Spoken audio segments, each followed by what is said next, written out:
함께 보실 하나님의 말씀은 시편 104편 19절에서 35절까지의 말씀입니다.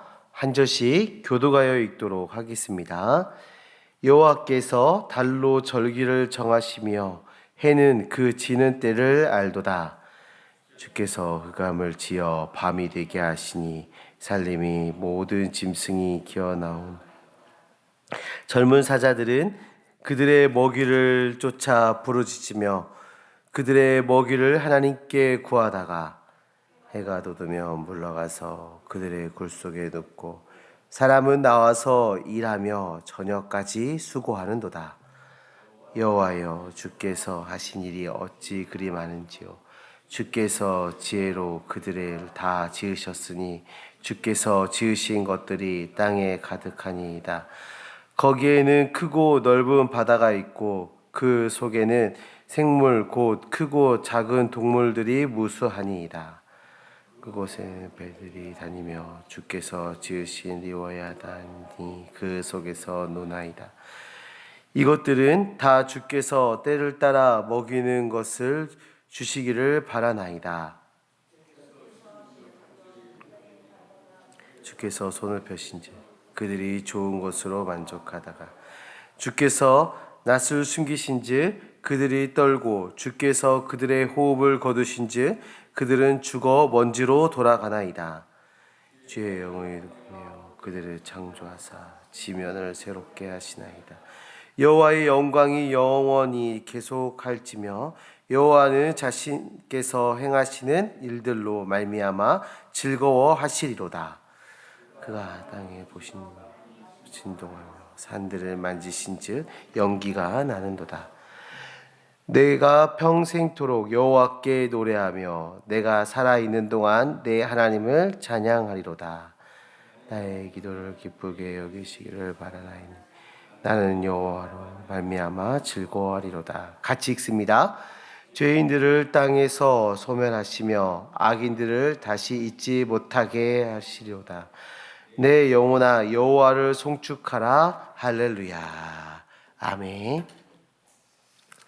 제가 수년 전에 극장에서 영화를 본 적이 있는데 그 바다에서 일어난 이야기들을 이렇게 다루는 영화였어요.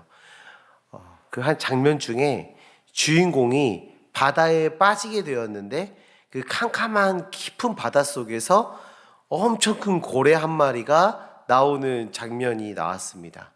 그 영화관에 그 큰 화면을 가득 채운 그 고래의 모습을 보니까 제 마음에 두려움이 생기기 시작했어요. 그 고래가 영화에서 한 몇 번 등장하거든요. 첫 번째 등장할 때도 무서웠는데 두 번째, 세 번째 계속 나오니까 점점점 그 두려움이 커지기 시작했습니다. 이 고래가 두렵게 느껴질 이유는 무엇이었냐면 내 힘으로는 통제할 수 없을 만큼 컸습니다. 그리고 그 고래가 헤엄치는 그 모습은 제가 제압할 수 없을 만큼의 엄청난 힘이 느껴졌기 때문에 제가 그 고래를 보고 두려워하기 시작했던 거예요. 사실 고래뿐 아니라 우리의 힘으로 통제할 수 없고 우리의 힘으로 감당할 수 없는 그 힘을 가진 것들이 이 피조물 안에, 이 자연 안에 얼마나 많이 있습니까? 그래서인지 과거부터 사람들은 자신보다 강한 것, 자신의 힘으로 어찌하지 못하는 것들을 우상으로 만들고 섬기고 했던 것들을 볼 수가 있어요. 해와 달을, 별을 섬기고 바다를 향해 제사를 지내고 특정 동물들을 향해서 우상화하여 그들을 섬기는 그런 어리석은 일들을 저지른 모습들을 우리가 종종 보게 되지요. 그런데 오늘 본문의 말씀을 보시면 무엇이 느껴지십니까?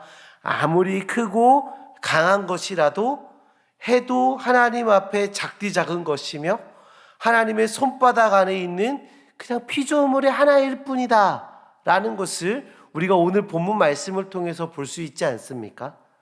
19절에서 23절의 말씀을 보시면 달로 절기를 만드시고 해는 시간과 때를 알리는 역할을 한다고 말하고 있어요.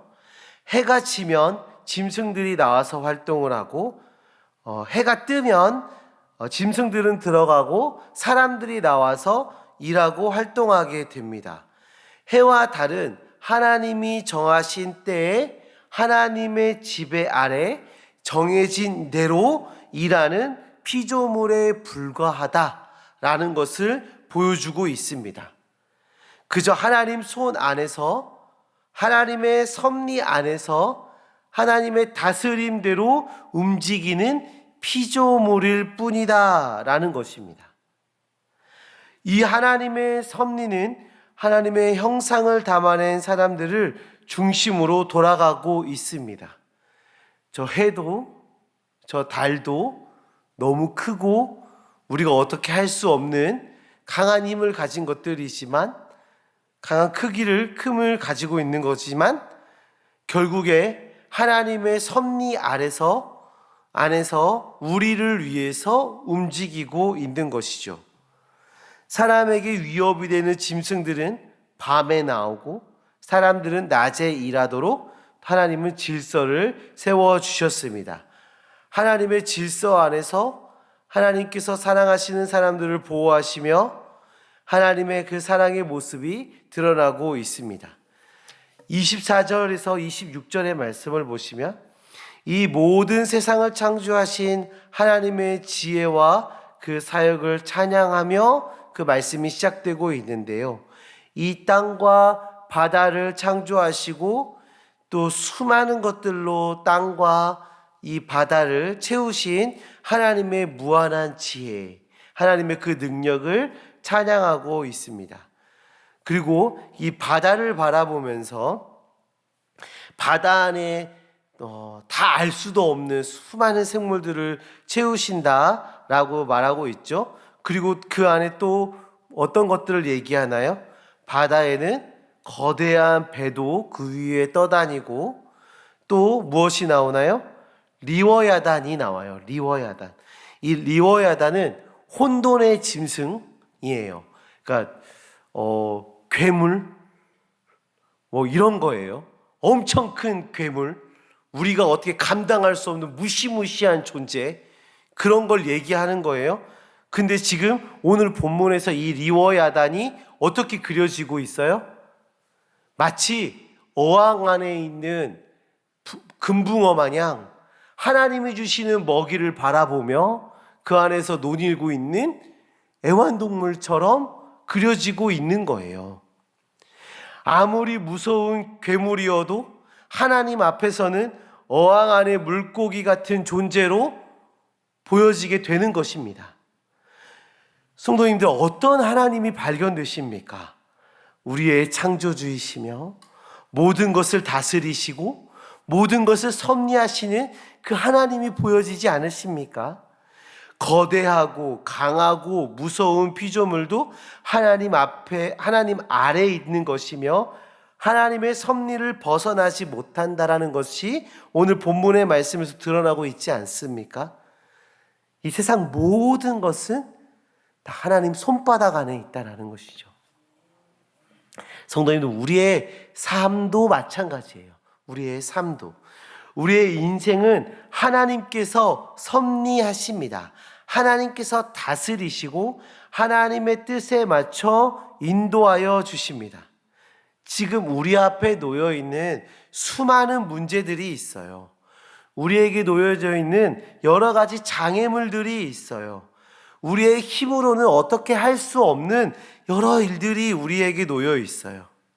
그런데요, 이 모든 것들은 다 하나님의 다스림 안에서 특별하지도 놀랍지도 않은 것들입니다.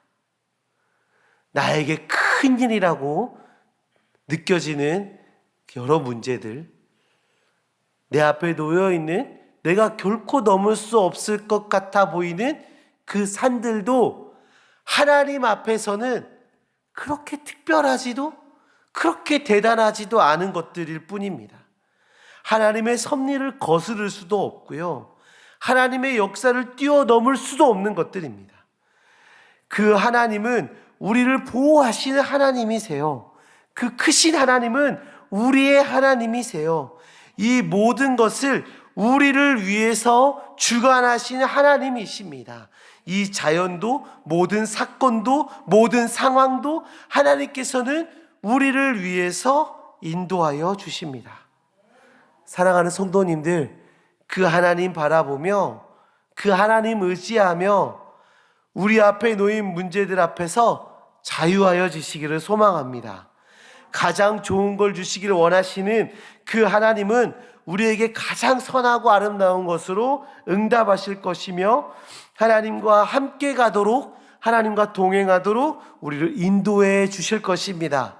하나님의 자녀로, 하나님의 은혜를 경험하는 자로 담대하게 세상을 살아내시고 이미 우리에게 주어진 그 승리를 선포하며 살아가는 주님의 자녀들 되시기를 간절히 소망합니다.